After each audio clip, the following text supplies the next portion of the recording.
On a d'un côté les indices américains qui pointent vers le bas et les indices européens qui pointent vers le haut et qui caracolent parfois sur des records historiques. Et c'est le cas du CAC 40.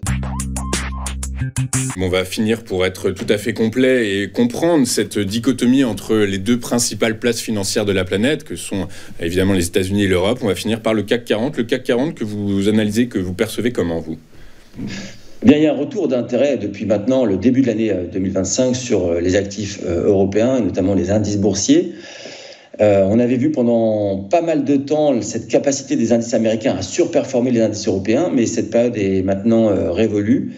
On a d'un côté les indices américains qui pointent vers le bas et les indices européens qui pointent vers le haut et qui caracolent parfois sur des records historiques, et c'est le cas du CAC 40. Donc en fait, la prise de pouvoir de Trump en fait est en train de faire, je dirais, pchiter les indices américains, le dollar, notamment aussi le Bitcoin, le SP 500, enfin voilà, tout ce qui représente l'Amérique est complètement boudé, et il y a un regain d'intérêt extrêmement fort sur ce qui relève de l'Europe. Alors le CAC 40 est maintenant sur les plus hauts historiques, vous voyez qu'on n'est pas loin des 1400 points qui avaient été réalisés à peu près en 2024.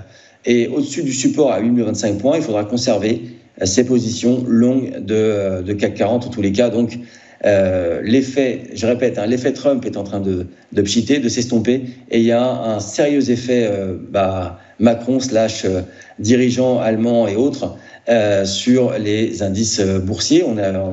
J'avais publié également un post récemment, il y a 1 ou 2 semaines, sur l'intérêt des valeurs de défense européennes.